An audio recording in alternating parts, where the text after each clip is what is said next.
다 함께 사도신경으로 신앙 고백함으로 월요일 새벽 예배를 하나님께 올려드리겠습니다.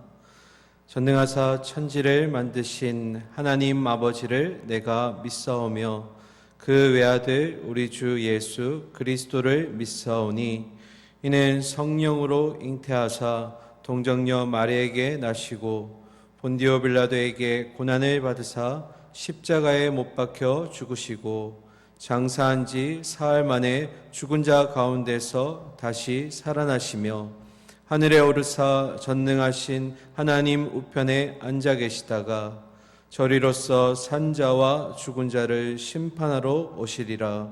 성령을 믿사오며 거룩한 공예와 성도가 서로 교통하는 것과 죄를 사하여 주시는 것과 몸이 다시 사는 것과 영원히 사는 것을 믿사옵나이다. 아멘. 찬송가 370장 함께 찬양드리겠습니다. 주 안에 있는 나에게 딴 근심 있으랴 십자가 밑에 나아가 내 짐을 풀었네. 주님을 찬송하면서 할렐루야 할렐루야 내 앞길 멀고매도 나 주님만 따라가리. 찬송가 370장 찬양하겠습니다. 주 안에 있는 나에게 딴 근심 있으랴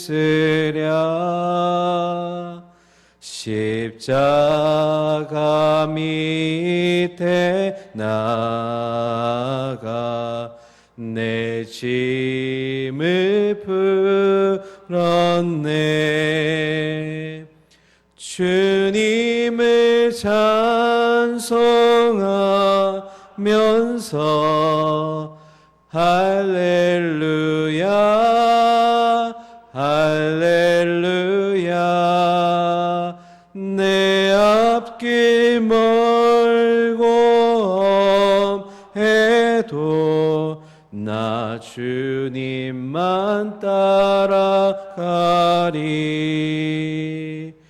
그 두려움이 변하여 내 기도 되었고 전날의 한숨 변하여 내 노래 되었네. 주님을 찬송하면서 할렐루야 할렐루야 내 앞길 멀고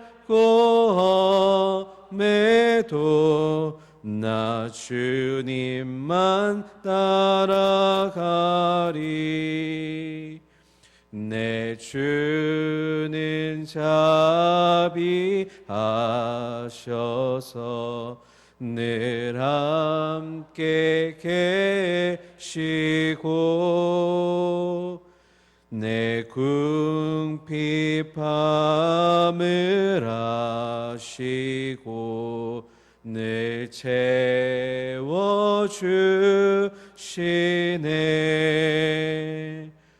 주님을 찬송하면서 할렐루야 할렐루야 내 앞길 멀고 험해도 나 주님만 따라가리.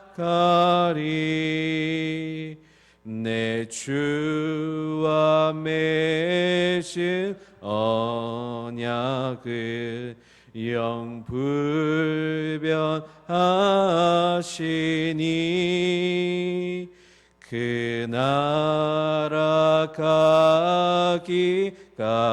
가기까지는 늘 보호하시네. 주님을 찬송하면서 할렐루야 할렐루야 내 아낌없고 험해도 나 주님만 따라가리.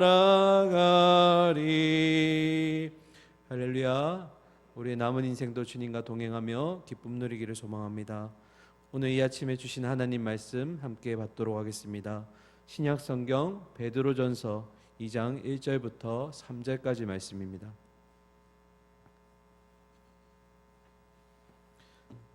신약 성경 378면에 있는 베드로전서 2장 1절부터 3절까지의 말씀입니다. 나그네를 향한 5가지 명령이라는 제목으로 말씀을 받도록 하겠습니다.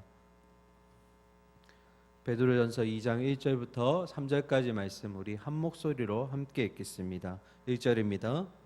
그러므로 모든 악독과 모든 기만과 외식과 시기와 모든 비방하는 말을 버리고 갓난아기들 같이 순전하고 신령한 젖을 사모하라. 이는 그로 말미암아 너희로 구원에 이르도록 자라게 하려 함이라. 너희가 주의 인자하심을 맛보았으면 그리하라. 아멘. 할렐루야. 지난밤 평안하셨습니까? 네. 이번 한 주도 주님과 동행하시면서 오늘 주시는 말씀 꼭 부여잡고 승리하는 삶 되시기를 바랍니다. 아주 오래 전인데요, 제가 베드로전서 1장을 끝내고 마무리를 했던 기억이 있습니다. 그래서 오늘부터 저에게 주어진 시간 동안 남은 베드로전서를 좀 함께 나누려고 하는데 너무 오래돼서 기억이 안 나시겠죠? 그래서 오늘은 잠깐 베드로전서의 좀 개요와 앞의 내용들 잠깐 언급하면서 오늘 3절의 말씀을 함께 보도록 하겠습니다. 베드로전서입니다. 베드로가 보내는, 여러분에게 또 저에게 보내는 편지입니다. 보통은 누군가에게 서신을 쓸 때 성경은 받는 지역이나 받는 사람의 이름을 쓰곤 합니다. 그런데 오늘은 편지를 쓰는 사람인 베드로의 이름을 언급하고 있습니다. 그 이유는 보통 특정 지역이 아니거나 보편적인 대상을 향해서 쓸 때는 수신자가 아니라 발신자, 쓰는 사람의 이름을 쓰곤 합니다. 또 다른 대표적인 예가 이제 야고보서가 되겠습니다. 그래서 이 베드로가 우리에게 편지를 보내는데 그 베드로가 편지를 쓸 때 당시 이스라엘의 분위기가 어땠냐면 막 이제 로마로부터 공고하게 핍박이 들어오는 시기였습니다. 이제 절정이 되면 이제 로마의 네로 황제에 의해서 기독교가 거의 탄압되는데요. 이 시기가 일어나기 거의 직전에 베드로가 로마를 방문하게 됩니다. 그리고 거기서 믿음을 지키기 위해서 힘들게 어려운 가운데 버티고 있는 그 성도들의 모습을 보면서 오늘 이 베드로전서를 기록하게 됩니다. 그래서 베드로전서는 별명이 있는데요, 별칭이 위로의 편지 또는 소망의 편지라고 부릅니다. 이 말씀을 부여잡을 때 우리에게도 이런 위로와 소망이 있기를 소망합니다. 그래서 2가지 주제로 볼 수가 있는데요, 첫 번째는 종말론적인 권면을 합니다. 그 의미는 어떤 의미냐면 베드로전서 1장 1절의 말씀을 잠깐 보시면 1장 1절에 베드로는 이 편지를 받는 사람들을 나그네라고 표현합니다. 본향 이 땅에서 나그네의 삶을 사는 우리를 보고 나그네라고 칭합니다.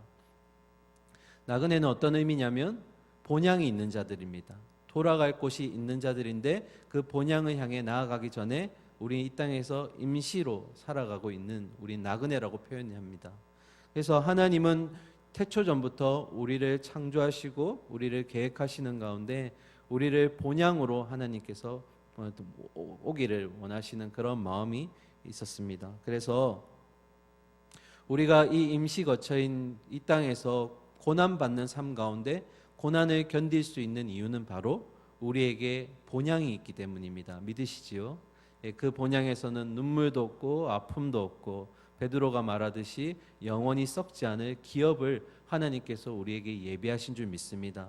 그래서 베드로는 그런 종말론적 마지막 본향을 생각하면서 우리가 이 땅에서 흔들리지 말고 그 나그네가 걷는 순례자의 길을 잘 걸어갈 것을 우리에게 권면하고 있습니다. 그리고 이어서 2번째는 이 길을 걷는 우리가 홀로 걷는 것이 아니라는 겁니다. 그래서 먼저 이 땅에 오셔서 그 고난을 짊어지셨고 죽음까지 감당하셨던 예수를 본받으라. 이것이 베드로의 두 번째 권면이자 베드로전서의 주제가 되겠습니다. 예수님이 이 땅에 오실 때 그냥 신의 모습으로만 오시지 않았습니다. 참 사람의 모습으로 오셨죠. 그 이유는 그 가운데 사람과 똑같이 아픔과 허기짐과 또 질병과 고난 가운데서 그 모든 것을 느끼셨다라는 겁니다. 그리고 죽음마저도 감당하셨다라는 겁니다. 그래서 지금 예수 그리스도가 어디에 있습니까? 하늘 보좌에 하나님의 우편에 앉아 계십니다. 거기서 뭐 하고 계실까요? 지금도 우리를 위해서 노심초사하시면서 중보하고 있는 줄 믿습니다. 그래서 예수님이 내가 너희의 그 고통과 허기짐과 그리고 마음에 있는 어려움들을 내가 잘 안다. 이게 뭡니까? 공감하신다라는 겁니다. 예수님이 우리와 직접 똑같은 삶을 사셨기 때문에 너희의 마음을 내가 안다. 그러니까 내가 너희를 위해서 하나님께 중보하겠다. 그런 예수를 본받는 삶을 살기를 베드로는 원했던 것입니다. 이렇게 두 가지 주제가 있었고요. 이제 1장부터 베드로가 오늘 본문까지 우리가 나그네로 이 땅을 살아갈 때 필요한 겉면의 5가지 말씀을 우리에게 전하고 있습니다. 앞에 내용 좀 짧게 끊어서 한번 보도록 하겠습니다. 베드로전서 1장 13절 말씀 우리 화면 보고 같이 읽겠습니다.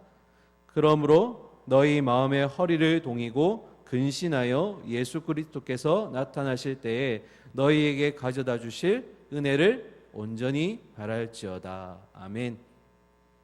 베드로의 첫 번째 명령, 우리에게 나그네로 살아가는 데 있어서 꼭 필요한 것은 바로 은혜를 온전히 바랄지어다 라고 되어 있습니다. 자, 바라다라는 의미는 어떤 그냥 아무나 막연한 것에 대한 그런 간절한 마음이 아니라 이건 눈에 보이지 않더라도 끝까지 부여잡아야 한다라는 의미입니다. 그러면서 베드로가 앞에 뭐라고 얘기했냐면 너희 마음의 허리를 동이고 라고 기록하고 있습니다. 그 의미는 이제 허리를 맨다라는 의미인데 이걸 좀 쉽게 제가 설명을 해드리자면 예전에 이스라엘 백성이 유월절 첫 번째 유월절을 보낼 때 그들이 허리를 동이고 허리에 띠를 띠고 그리고 급하게 신발을 신고 무언가를 먹는 장면을 여러분이 기억하실 겁니다. 그건 그렇게 한 이유가 뭘까요? 곧 있으면 하나님이 약속하신 가나안 땅으로 가고자 하는 그들의 어떤 준비의 모습이 여기에 담겨져 있는 겁니다. 그래서 이들이 그렇게 신을 신고 띠를 두르고 이제 나갈 채비를 하면서 먹는 게 뭐냐면 어린 양을 먹게 됩니다. 우리가 어린 양이 어느 것의 예표가 되는지 잘 알고 있죠. 어린 양은 바로 예수 그리스도를 상징합니다. 자, 그 의미는 어떤 의미냐?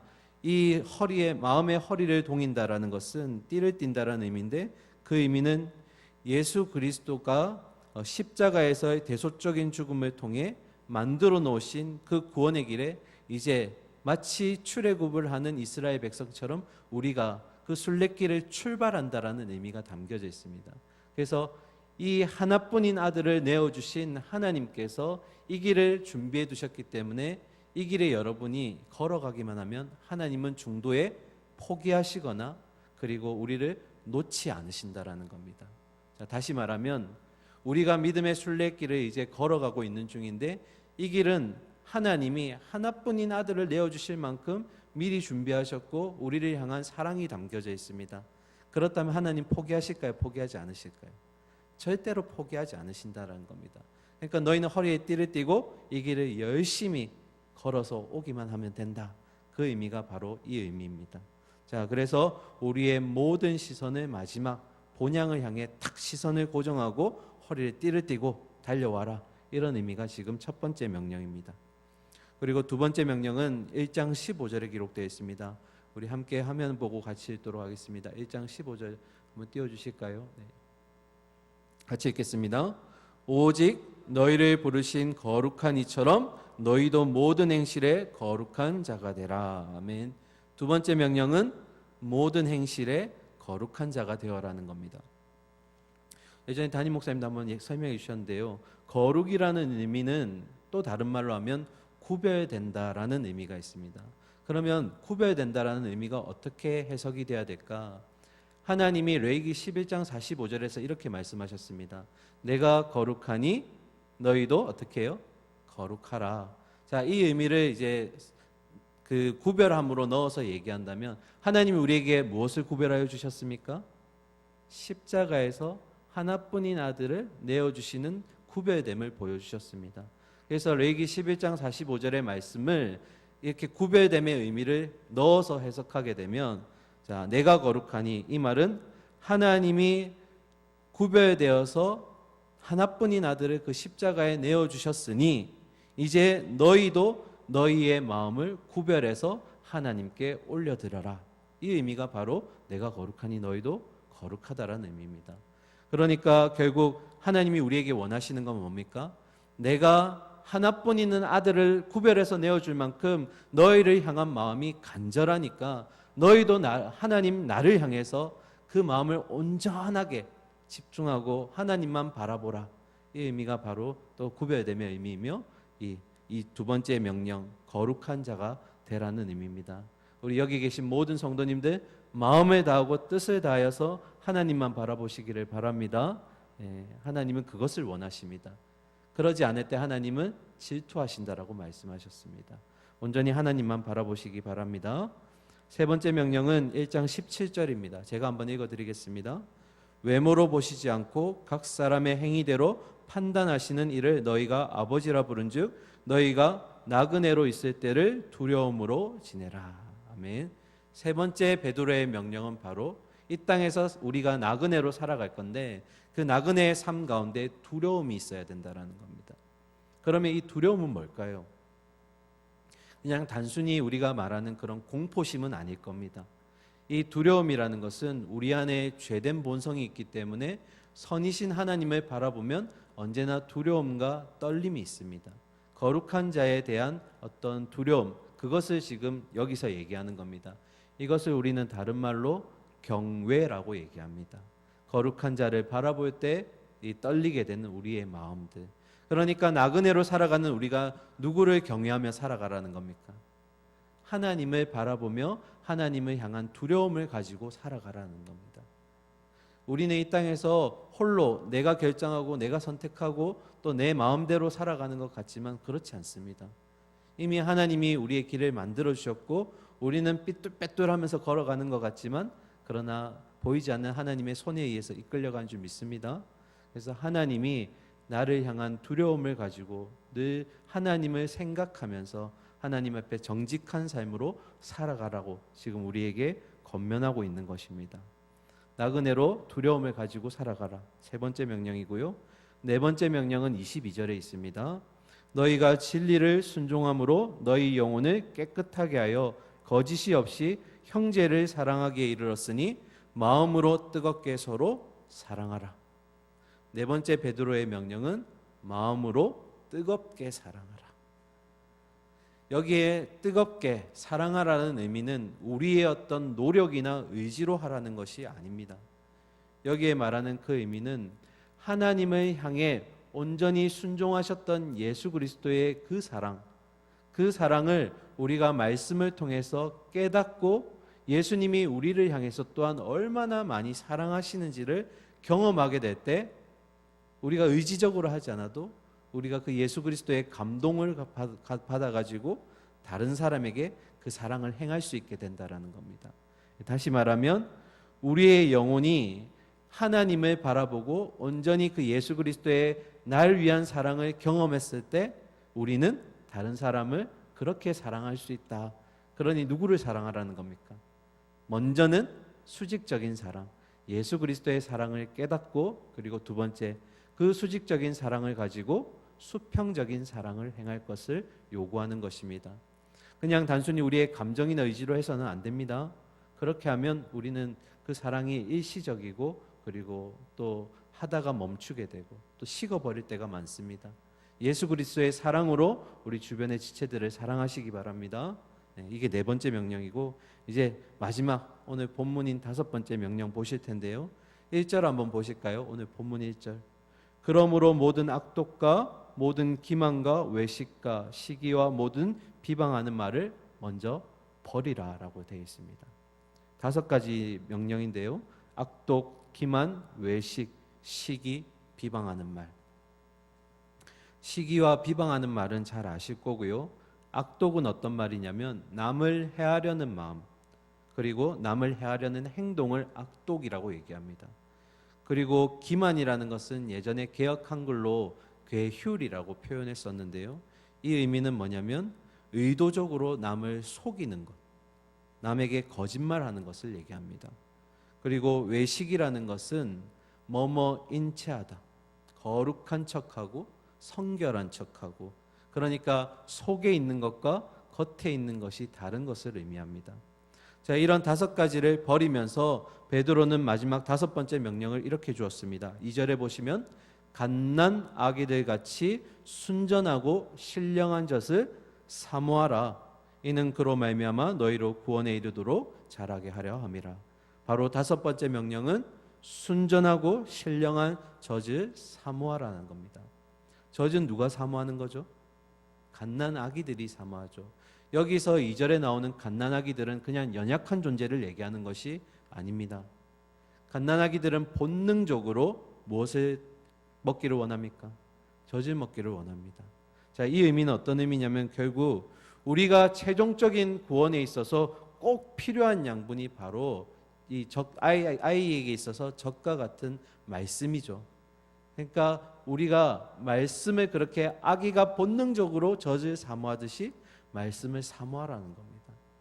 우리의 구원에 이르게 하는 방법이 여기에 있으니 이 말씀을 그렇게 아기가 원하듯이 그렇게 본능적으로 찾아낼 수 있도록 하라는 것이 지금 베드로의 명령입니다. 자, 그러면서 마지막 3절에 너희가 주의 인자하심을 맛보았으면 그리하라. 자, 이 의미는 조건의 의미가 아니라 이미 너희는 이 맛을 보았다라는 겁니다. 너희가 이 주의 인자하심을 이미 맛보았기 때문에 너희는 그렇게 할 수 있다. 베드로전서 1장 23절에 보면 너희가 거듭난 것은 살아있고 항상 있는 하나님의 말씀으로 된 것이라 이미 얘기했습니다. 그 말은 너희는 이미 예수 그리스도의 보혈로 거듭난 자들이야. 그러니까 너희는 그 사랑을 이미 경험했어. 너희는 거듭났어. 그러니까 그 거듭남에 있어서 믿음의 순례길에서 흔들리지 않기 위해서 말씀을 그렇게 부여잡고 살아가야 돼. 이런 의미가 이제 1절부터 3절까지의 주축인 내용입니다. 오늘 시간을 내어서 좀 5가지 명령에 대해서 살펴보았는데요. 오늘 꼭 기억하셔야 될 것은 우리는 어떤 사람이라고요? 이 땅에서 나그네의 삶을 살아가는 존재들입니다. 그 말은 우리에게 본향이 있다라는 겁니다. 기억하시고요. 그 본향을 향해서 나아갈 때 우리가 지켜야 될 5가지 명령을 주셨지만 가장 중요한 것은 우리와 공감하시고 우리의 모든 문제를 아시는 예수님이 우리와 동행하시는 줄 믿습니다. 그러면서 예수님이 베드로를 통해 말씀하시기를 그런 신령한 젖, 우리의 구원에 대해서 늘 확신을 주는 말씀을 꼭 품으라고 우리에게 말씀하고 있습니다. 나를 구원하시기 위해서 그 십자가에 달려 돌아가셨던 그 예수 그리스도의 사랑을 오늘도 기억하시면서 우리 각자에게 주어진 삶 가운데 가장 첫 번째 신령한 젖인 말씀을 먹고 모든 행실에 구별한 자가 되셔서 구원을 향해서 열심히 걸어가시는 순례자들 모두가 되시기를 간절히 소망하고 축원합니다. 함께 기도하겠습니다. 사랑과 공의 하나님, 이 새벽에 주님 말씀으로 찾아오시는 주님을 만나게 하여 주심 감사드립니다. 하나님 아버지, 우리가 저 본향을 바라보는 가운데 여기서 겪는 믿음으로 인한 고난들이 있는 줄 믿습니다. 부디 여기 있는 모든 새벽의 성도님들 가운데, 예배드리는 모든 자들 가운데, 이 고난 가운데 예수님이 먼저 그 고난을 감당하셨고 그 고난에 대한 우리의 어려움과 힘듦을 공감하시며 이 고난을 헤쳐나갈 수 있도록 도움 주실 줄 믿습니다. 그래서 우리는 마지막 끝까지 이 길을 완주할 수 있기를 원합니다. 오늘도 우리와 함께 하시는 그 예수님을 깊이 기억하고 생각하며 또 주신 말씀을 아이가 정말 젖을 사모하고 원하는 것처럼 우리가 늘 말씀을 품어낼 수 있도록 인도하여 주시옵소서. 오늘도 우리 성도님들 각자의 현장의 자리로 나아갑니다. 그곳에도 함께 하실 주님, 만나는 환경과 사람들 가운데 주님의 빛의 모습과 소금의 모습을 보여줄 수 있도록 인도하여 주시고, 성실함과 정직함으로 오늘 하루를 또 살아낼 수 있도록 인도하여 주시옵소서. 우리가 기도하는 기도 제목들 가운데 하나님의 뜻이 담겨져 있기를 소망합니다. 부르짖을 때 하나님은 응답하여 주시고 위로하여 주시고 해결하여 주시옵소서. 살아계신 예수 그리스도 이름으로 기도드립니다. 아멘.